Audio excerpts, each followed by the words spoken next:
아버지 하나님, 우리 구역장님들을 세워주셔서 우리 구역의 식구들을 주님의 백성으로 잘 양육하게 해주신 것 참으로 감사합니다. 항상 구역장님의 역할을 감당하실 때 마음에 먼저 평안을 허락해 주시고 말씀의 깨달음을 주셔서 우리 모든 구역 식구들이 이 험한 시대 속에서 올바른 믿음의 표대를 향해서 걸어갈 수 있도록 늘 돕는 자로서 우리 구역장님들을 사용하여 주옵소서.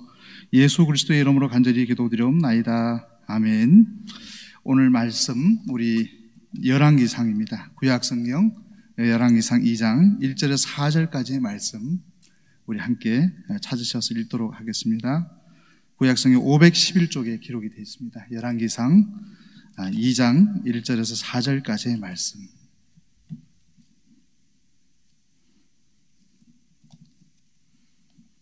그럼 우리 함께 봉독을 하겠습니다. 다윗이 죽을 날이 임박함에 그 아들 솔로몬에게 명하여 가로되 내가 이제 세상 모든 사람의 가는 길로 가게 되었노니 너는 힘써 대장부가 되고 네 하나님 여호와의 명을 지켜 그 길로 행하여 그 법률과 계명과 율례와 증거를 모세의 율법에 기록된 대로 지키라. 그리하면 내가 무엇을 하든지 어디로 가든지 형통할지라. 여호와께서 내 일에 대하여 말씀하시기를 만일 내 자손이 그 길을 삼가 마음을 다하고 성품을 다하여 진실이 네 앞에서 행하면 이스라엘 왕위에 오를 사람이 내게서 끊어지지 아니하리라 하신 말씀을 확실히 이루게 하시리라. 아멘. 이번 주일날 말씀의 제목 다들 기억하실 겁니다. 무엇인가요? 우리 프린터면에 기록이 되어 있죠. 무엇을 안겨줄 것인가. 참 너무나도 중요한 이제 어버이날 설교의 주제가 되었던 것 같습니다. 오늘의 핵심을 제가 한 문장으로 요약을 해드리면은 부모님은 말을 통해서 신앙을 물려줄 것이 아니라 삶을 통해서, 삶의 행동을 통해서 신앙을 물려줘야 된다. 이것이 핵심입니다. 결국에는 이 문장이 결국 오늘 목사님 주일날 하셨던 말씀의 핵심입니다. 말을 통해서 신앙을 물려줄 수 있는 것이 아니고 신앙의 삶을 통해서 자녀들에게 하나님의 신앙을 물려줄 수 있다. 이것이 핵심 내용입니다. 담임 목사님께서 대우 이야기를 하셨죠. 고등학교 2학년 급무력증 환자였던 이 학생이 100kg가 넘는 겁니다. 누워서 지내다 보니까요. 근데 소원이 한 가지가 있었는데 바다를 보고 싶은 겁니다. 그래서 목회자 되실 많은 청년들, 7명의 청년들이 대호를 100kg가 넘는 그 몸무게를 가진 학생을 순천만 그리고 보성 녹차밭에 함께 여행을 떠난 겁니다.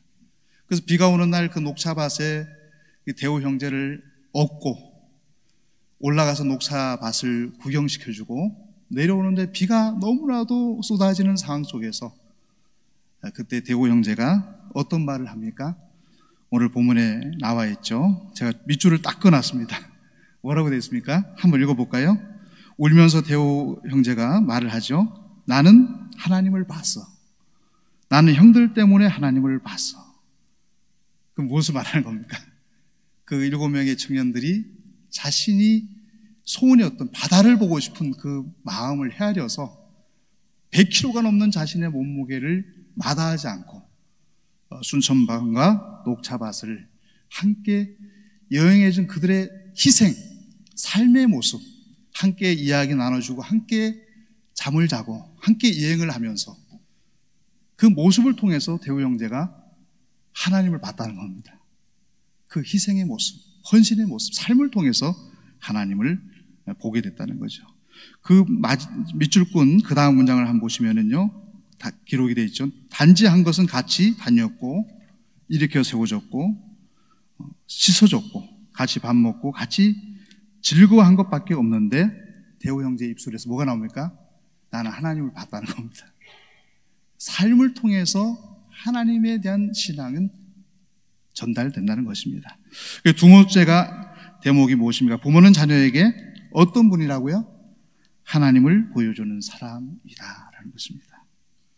오늘 본문의 말씀은 다윗이 죽기 전에 솔로몬에게 한 유언입니다.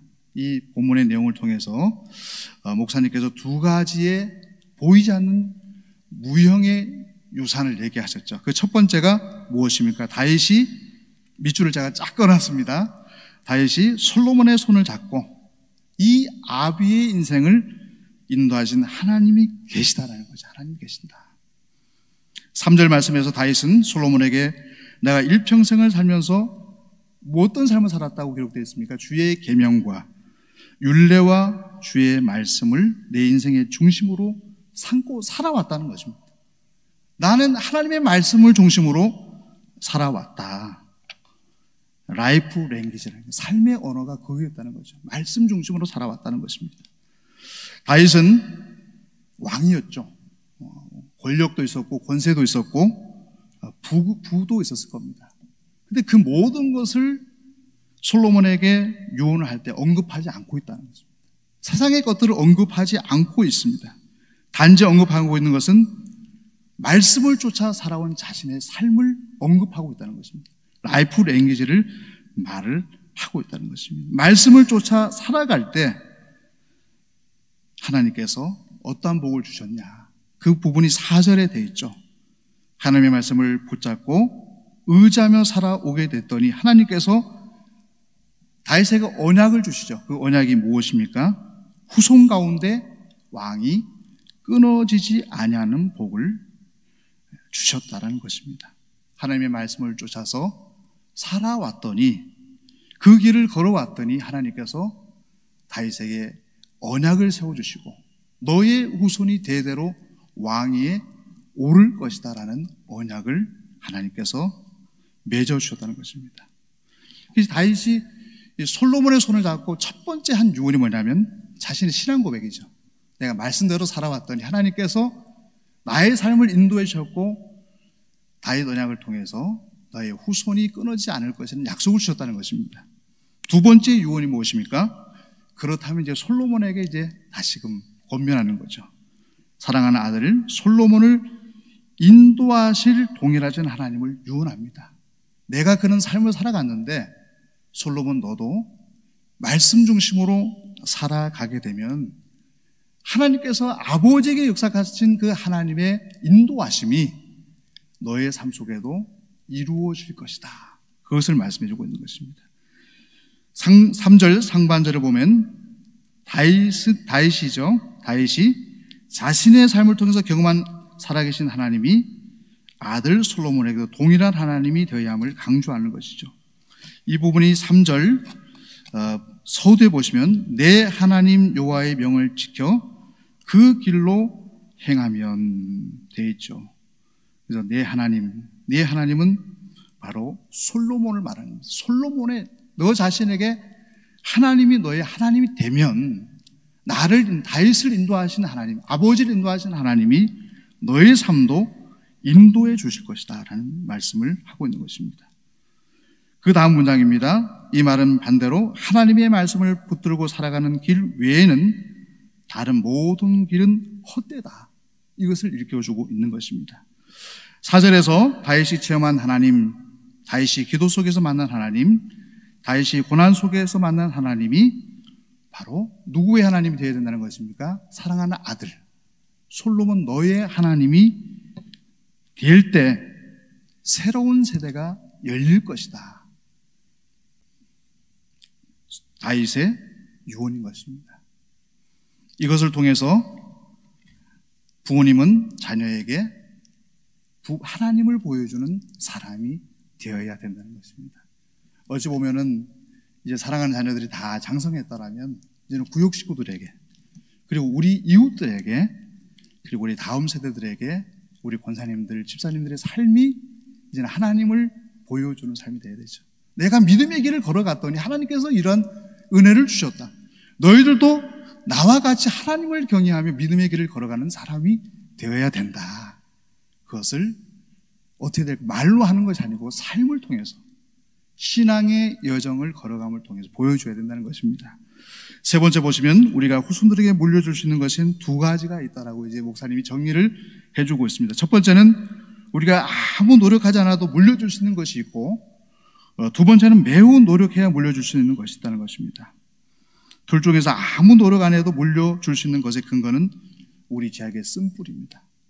우리는 모두 다가 제약의 쓴뿌리를 가지고 있죠. 그것은 가르쳐주지 않아도 그냥 저절로 하게 되는 것입니다. 어린아이들에게 거짓말하라고 가르쳐준 적이 한 번도 없죠. 그런데 아이들이 거짓말을 합니다. 어린아이들에게 싸우지 말라고 싸우라고 가르쳐준 적이 없는데도 싸웁니다. 남을 속이지 말라고 가르쳐준 적이 없는데도 남을 속입니다. 제약의 쓴뿌리에 기반한 것은요, 그냥 저절로 물려줄 수 있다는 것입니다. 제가 줄을 쫙 끊었습니다. 우리의 제약의 쓴뿌리가 불쑥불쑥 튀어 올라와서 불평하게 하고 헐뜯게 하고 욕하게 하고 공격하게 하고 싸우게 하고 다투게 하는 것은 노력할 필요가 없는 것입니다. 그냥 우리 제약의 쓴뿌리대로 살아가면은 자연스럽게 자녀들에게 전달되는 것입니다. 그러나 이 제약의 쓴뿌리에 근거한 모습들의 공통점은 낮은 가치들이라는 거죠.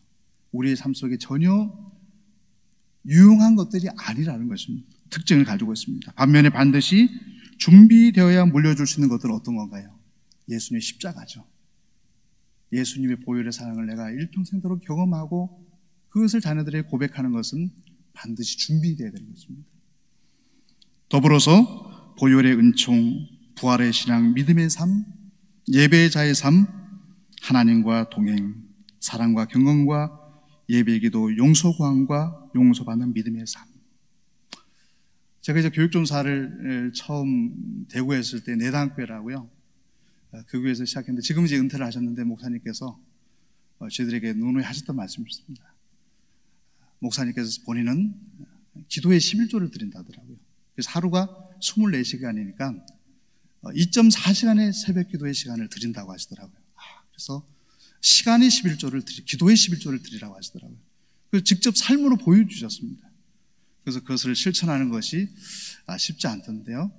근데 어느 순간부터는 목사님의 삶이 제 마음속에 이제 들어오는 겁니다. 목사님이 걸어갔던 그 길을 묵묵히 묵상하게 되면서 맞다. 하나님 앞에 기도의 11조를 시간의 11조를 드려야 되겠다. 그 마음이 제 마음속에 어느 순간에 스며들어서 실천하게 되는 모습을 보게 되어졌습니다. 이 모든 것들은 보시면 어떠한 것입니까? 하나님의 은혜와 우리의 겸손함을 통해서 주어지는 것이죠. 우리 힘으로 예수 그리스도의 보혈의 사랑과 예수님의 십자가의 은혜를 우리 힘으로 얻을 수 없습니다. 하나님의 은혜와 겸손하게 그 은혜를 강구하는 것이죠. 하나님 저에게도 이러한 삶을 살아갈 수 있는 힘을 주십시오라고 강구하는 것입니다. 마지막 문장입니다. 함께 읽어보면 좋을 것 같은데요. 마지막 밑줄 그어진 세 줄의 문장이 있죠. 이 부분을 함께 읽어보겠습니다. 다윗처럼 내가 행한 것처럼 너희도 행하라는 유언을 남기기 위해 일평생 진리의 싸움을 하는 시온의 가족들이 모두 되시기를 소망합니다. 말한 것은 절대로 전달이 안 됩니다. 우리 행한 것이 아이들에게 물려줄 수가 있는 것입니다. 구역 식구들과 나눠보시오 두 가지 질문을 기록을 해놨습니다. 첫 번째는 부모는 자녀에게 무엇을 보여주는 사람이 되어야 할까요? 누구를 보여줘야 될까요? 하나님을 보여주는 사람이 되어야 되죠. 하나님을 보여주는 사람이 되기 위해서 밑에 두 번째 질문이 나와 있습니다. 내가 말한 대로 하라와 내가 행한 대로 하라의 차이가 무엇인지 나눠보세요. 아이들은요, 신비롭게도요, 부모님이 한 행동을 그대로 따라하더라고요. 저희들도 5 아이들가 있는데요, 참 신비로운 것은 부모님이 하는 대로 따라하더라고요. 그걸 보면서 하나님이 된 신앙도 하나님을 경외하는 모습을 걸어갈 때 그 신앙이 아이들에게 유산으로 물려 주어지는 것입니다. 어버이 주일을 맞이한 이번 주간에 구역 예배를 통해서 우리 시온의 가족들, 우리 구역구역에서 무엇을 남겨줄 것인가에 대한 이야기를 나누실 때 부모님들은 하나님을 보여주는 사람이 되어야 되고, 그 하나님을 보여주는 삶은 내가 말한 대로 하라가 아니라 내가 행한 대로 하라고 할 때 전달되어진다. 유산으로 물려줄 수 있다는 것을 꼭 기억하셔서 이 부분에 대해서 우리 구역 식구들이 한 번 더 다짐할 수 있는 시간이 되시기를 간절히 바랍니다. 우리 함께 기도 한번 드리겠습니다. 아버지 하나님, 우리 구역장님들이 오후 시간 수요 기도 예배로 하나님 앞에 영광 올려드리고 구역 공과 교육의 시간에 참여하셔서 함께 하나님의 말씀을 묵상하게 하시니 참으로 감사합니다. 어버이 주일을 맞이하고 가정의 달을 맞이해서 우리 부모님들이 이 혼탁한 시대 속에서 자녀들에게 무엇을 물려줄 것인가를 다시 한번 고민하게 하여 주시고, 다윗이 솔로몬에게 보여줬던 하나님을 보여주는 사람으로서 저희들도 세움받게 하여 주옵시고, 그러한 삶이 말로 하는 것이 아니라 우리가 행함을 통해서 자녀들에게 하나님을 보여주는 통로로 모두 다 쓰임받게 하여 주시옵소서. 이번 한 주간도 저들과 동행하여 주실 것을 믿사오며 예수 그리스도의 이름으로 간절히 기도드리옵나이다. 아멘.